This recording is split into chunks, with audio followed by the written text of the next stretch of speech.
মা বাবা জীবনের সবচাইতে বড় সম্মান, মর্যাদা, সম্পদ এবং হায়াতে বরকতের অন্যতম মাধ্যম।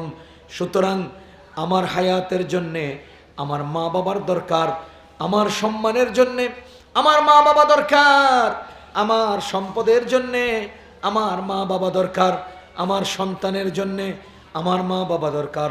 খোদার কসম, যেই ব্যক্তি তার মা বাবাকে নিজের করে রাখে সেই ব্যক্তির সন্তান, সম্পদ, সম্মান এবং হায়াতে বরকত হয়। কখনোই মা বাবাকে তাচ্ছিল্য করব না, কখনোই মা বাবাকে উঁচু আওয়াজে কথা বলবো না। আমার আল্লাহ বলেন, ওয়ালা তানহারহুমা, তাদেরকে ধমক দিও না, তাদের উপরে উচ্চ আওয়াজে কথা বইল না। ওয়াকুল লাহুমা কাওলান কারীমা, তাদের সাথে সুন্দর, নরম এবং মোলায়েম ভাষায় কথা বলো। তাদের জন্য দোয়া করো, রব্বিরহামহুমা কামা রাব্বায়ানি সগীরা।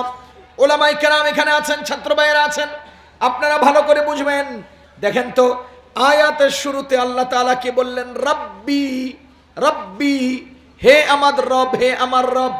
ইরহামহুমা, তাদের দুজনকে দয়া করুন, তাদের দুজনকে মায়া করেন, তাদের দুজনকে রহম করেন। কামা, যেমনি ভাবে রব্বায়ানি, তারা দুইজন আমার রব ছিলেন, যেমন তারা দুইজন আমার রব ছিলেন সগীরা, ছোট্টকালে।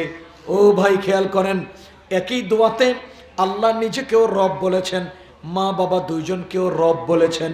আল্লাহও রব, মা বাবাও রব, আল্লাহও রব, মা বাবাও রব। রব্বিরহামহুমা কামা রব্বায়ানি সগীরা। রব্বি, এটা হলেন পারিভাষিক রব, আল্লাহ পারিভাষিক রব। রব্বায়ানি, এই দুইজন হলেন আবিধানিক রব। আম্মা আব্বা আবিধানিক ভাবে রব, আল্লাহ হলেন পারিভাষিক রব, আল্লাহ প্রকৃত রব। মা বাবা হলেন অর্থগত রব। তার মানে আল্লাহ যেভাবে লালন পালন করেন, মা বাবাও ঠিক সেভাবে আমাকে লালন পালন করেছেন।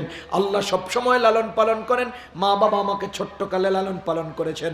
তার মানে হলো আল্লাহ ইঙ্গিত দিচ্ছেন, শুনো বান্দা, আমি যেমন তোমার রব তোমাকে লালন পালন করি, ছোট্টকালে তোমার মা বাবাও রবের মানজালায় তোমাকে লালন পালন করেছে। সুতরাং রবের নাফরমানি যেমন কবিরা গুনাহ, মা বাবার নাফরমানিও ঠিক তেমনই কবিরা গুনাহ। রবের মান নাফরমানি কবিরা গুনাহ, তেমনি ভাবে মা বাবার নাফরমানিও কবিরা গুনাহ। এজন্য মা বাবার নাফরমানি করা যাবে না, মা বাবার সাথে অসৎ আচরণ করা যাবে না। জোরে বলেন, যাবে না। বাংলা ভাষায় কিছু বাগধারা আছে, এই শব্দটা হলো বাংলা বাগধারা। কিছু পেতে হলে কিছু দিতে হয়।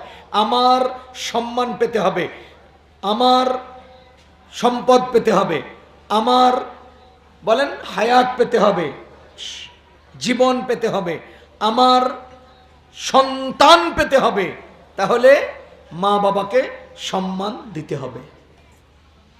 আমার দরকার সম্পদে বরকত, আমার দরকার হায়াতে বরকত, আমার দরকার সন্তানে বরকত, আমার দরকার ইজ্জতে বরকত।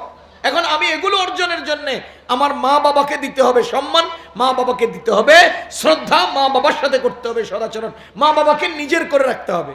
মা বাবা আমার পাওয়ার ব্যাংক। সবাই বলেন আজকের সবক, মা বাবা বলেন, মা বাবা আমার পাওয়ার ব্যাংক। যত বেশি যুক্ত থাকবো তত বেশি অর্জন হবে, তত বেশি পাওয়ার অর্জন হবে। ইজ্জতের পাওয়ার, সম্পদের পাওয়ার, সন্তানের পাওয়ার, হায়াতের পাওয়ার, জীবনের সব দিকের পাওয়ার বাড়তে থাকবে। যেই সন্তান যত বেশি মা বাবা থেকে পাওয়ার নিতে পারে, সেই সন্তান মরণ পর্যন্ত তত বেশি ইজ্জত সম্মানে থাকতে পারে।